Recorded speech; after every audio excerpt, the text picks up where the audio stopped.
Welcome to the Productivity Podcast. I'm joined by my co-hosts from the ReThink Forum last week, James, Boll and Sue. Hi both. Hello. Hi Simon. So it doesn't feel like a week ago at the time of recording, but if you listen to it on the day it's launched this time last week, we were probably, we were underway, we were on the stage. We were just probably about to welcome Diane on. So I'll take you through kind of the first session, and then we'll hear from James and Sue around some of the bits that they presented, and then some reflections and thoughts on the day. So I think, James, Sue, it's fair to say biggest event yet, over 100 people from various different retailers. Yeah, it was great to see so many people there again. And James, and I haven't your first haven't one, been for a few years, so it was my first one as a full-time ReThink employee, and the thing that really struck me was how pleased everyone was to see each other. It seemed just like a great event for people to meet, network, and talk to like-minded people, which they didn't seem to get otherwise. I was really impressed by that. I've been involved in conferences in the past where you have to force people to be there, and it really, really didn't feel like that. No, and it was good to see so many familiar faces and new ones. And we kicked off the day with a bit of an intro, set the scene. We talked to attendees who'd registered prior to the event, and they told us that matching resource and demand, flexible working, changing behaviours, so the whole change management piece, looking at management of field structures and identifying efficiencies were the top of their agenda. Outside stuff that maybe is not in our sphere, so kind of shrink, etc.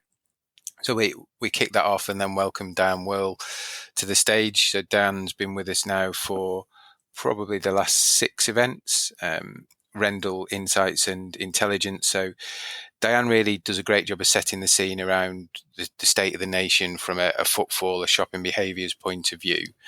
I think the general sentiments were it was tough. There's some optimism as we move into what is the golden quarter for lots of the people in the room. You've got Black Friday, you've got the whole Christmas thing and sale coming. Some interesting trends within certainly retail and hospitality. That fashion sector remains really, really tough. Health and beauty's been strong, but plateauing.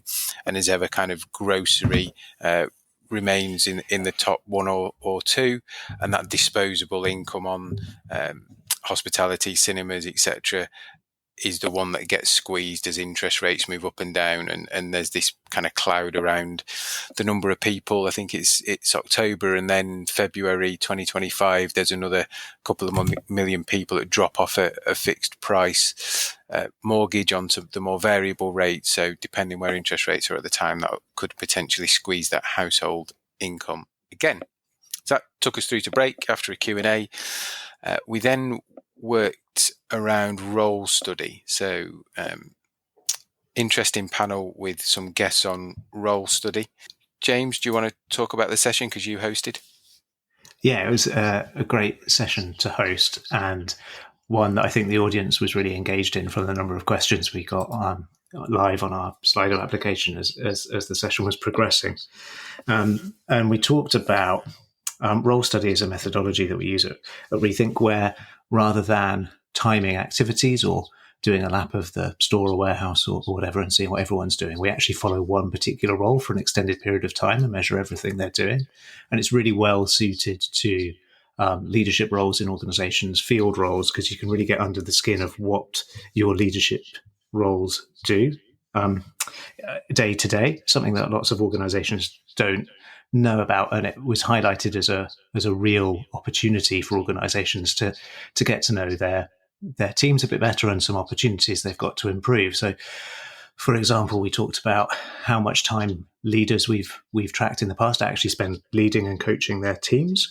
We've looked at how many hours leaders spend doing jobs that someone else could do and how much crossover there is between roles, and it generated lots of great discussion from our panelists who've run these studies before, and lots of questions from, how do you actually run one of these studies and set one up, all the way through to, well, actually, how big a geographic span should an area manager have? So we had, I thought, a really fascinating discussion around what remains an opportunity for many businesses to improve the efficiency of their leadership structure. And we had a good panel, didn't we, James, with some clients on there as well. And Sue sat on talking about their insights, what they've seen in their journeys. Yeah, and I threw Sue under the bus with some of the hardest questions because I didn't want to give it to the clients. But it was a real mix of experiences in terms of actual changes that organisations have made to leadership structures, to role definitions, and then some. I think the audience was keen to get some actual tips on how they could improve the efficiency of their leadership structure. I mean, Sue, it was kind of. I was handling a lot of questions and summarising as we go, so I might have missed some of the insights. What was your takeout from the session? I think there was a real mix of people interested in field structure roles, because I think that's quite a hot topic at the moment, and then also roles within store, as well as we've said it also works for specialist roles. So there were some questions about the practicalities of how does it work and how many people do you have to study and kind of what's the experience of being studied, which we talked about because it's the fact that actually people quickly get used to it, and that most of our, in business, most people are used to operating with people around them anyway. So having another person that's kind of slightly out of eyes line anyway doesn't really change that.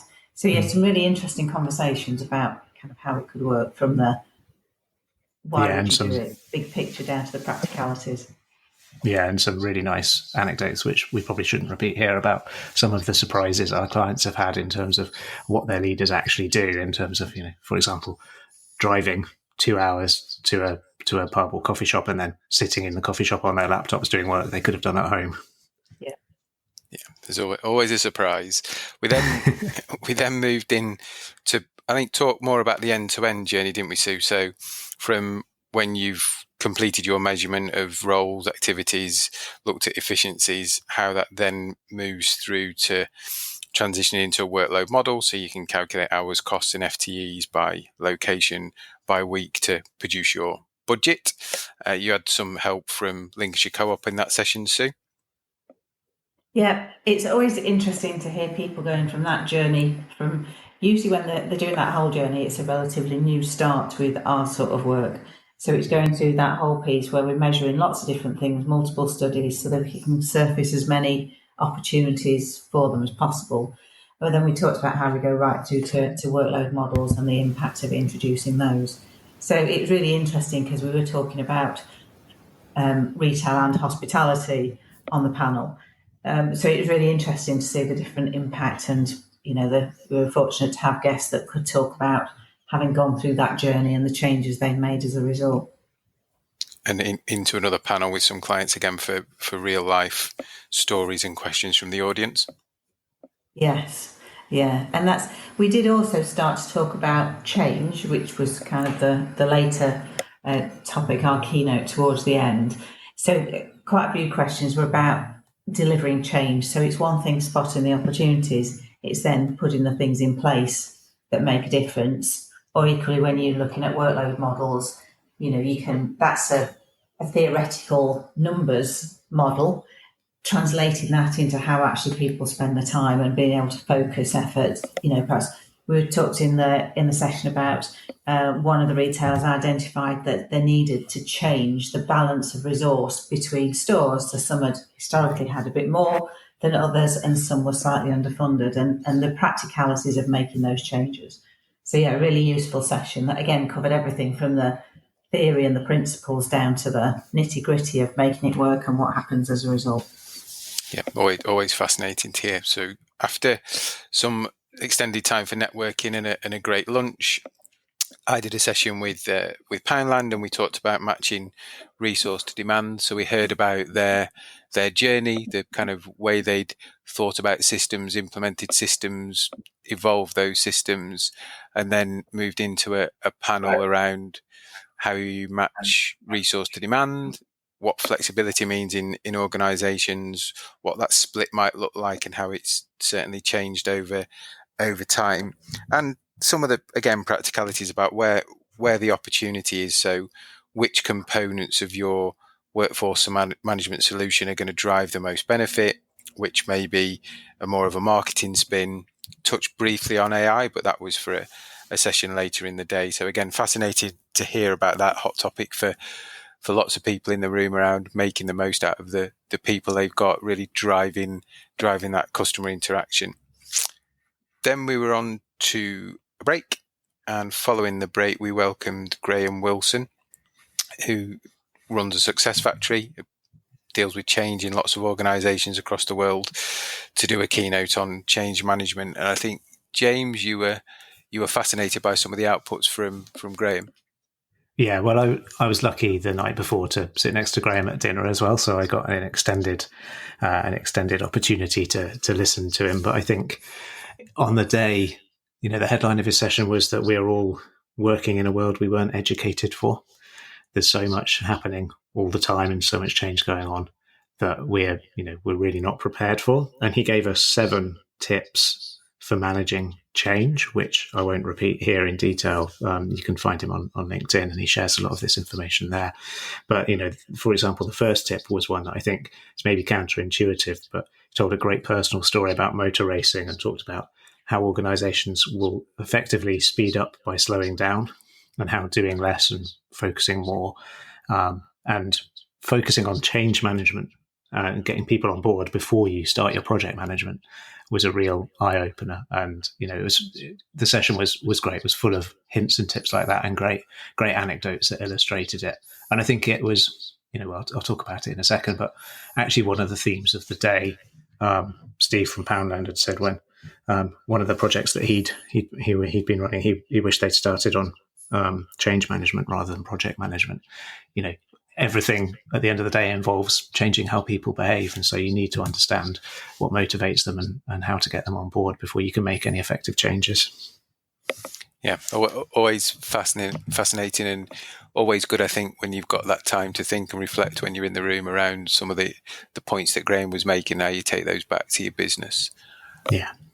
And then final session, we moved in to talk about AI. So predominantly, James, I did a little bit at the start, but moved into AI. We had a kind of session with a couple of clients the day before and the Wednesday afternoon to really talk about how they're thinking about using it, how it's being used, user cases, how that fits in with some of the stuff we're doing. And then, James, I think you described yourself as an AI novice, but certainly the feedback from the audience was great in terms of some of the insights you gave. Yeah, and it's clear that AI can help make the way we operate in future better than the way we operated in the past. But there's a lot we need to get right in order to realize that reality. Not only working with the AI together, and not just trusting faceless experts to chuck a load of data in it and it working straight away. You need experts interrogating it, and the real headline, which is something that you talked about on the day.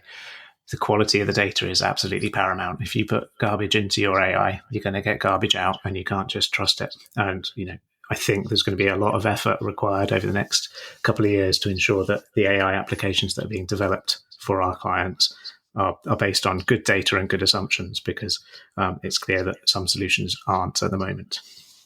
Yeah, it certainly opened my eyes in terms of the art of the possible and all the pre-work that needs to be done in terms of training the data. That was quite new to me. Yeah. And we were kind of there then, so full on day.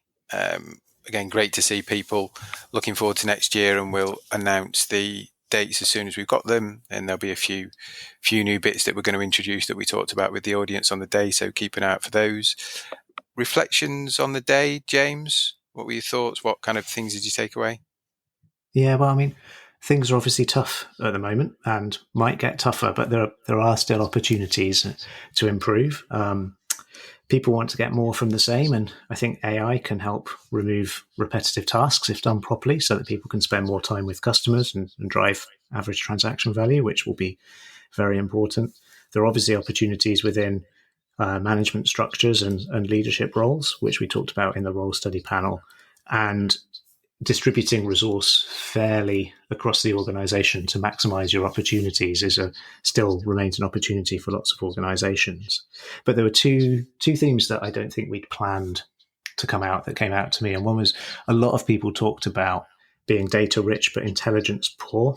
I mean, obviously you need data because it gives you great evidence and can throw up some surprises and tell you inconvenient truths, but it can be hard to get. And the key thing is not to just gather more data for the sake of it. That was something lots of people talked about through the day. You need to make sure you're gathering data with a purpose and using it. And then the other one I talked about a little bit. You can't get anywhere if you're not bringing your people with you. And at the end of the day, all of these initiatives come down to change management. And so invest heavily in changing people's minds and bringing people along the journey with you before you start kind of launching the projects or launching the results to them. And they were the themes that occurred to me as I was lucky to sit and listen to the other speakers. And Sue, did you have any closing thoughts? Yeah, my two favourite bits were the same two favourite bits I have every time, actually. One is hearing what people have done with their studies and work after we've left them. So obviously we'll do sessions with people, hand over the results, and sometimes we get to hear what people have done or some of it. But actually to hear lots of people talking and sharing what they've done is always really fascinating for me. And the other thing is just the power of people chatting together. So I think although the sessions are great, people get an equal amount of value out of talking to their peers who may be in a similar industry or a totally different one, but actually the value of sharing different ways of looking at things and having that time out of the office just to be able to concentrate and think about it and have all that stimulation around you in terms of ideas and suggestions, I think is super powerful for people. And I love seeing the enjoyment on people's faces while they're there. Yeah, no, I agree. I don't think I've got anything to add to those summaries. So thanks both for your time. You both did a great job on the day and the feedback was brilliant. As I said, new date for 2025 will be available soon and we'll open registration. So look out on the website, LinkedIn, etc. And there'll be a few new additions we discuss with people in the room as well. So again, look out for those announcements. We'll pause there. Thanks, James. Thanks, Sue. We'll catch up soon. Bye. See you soon. Thank you.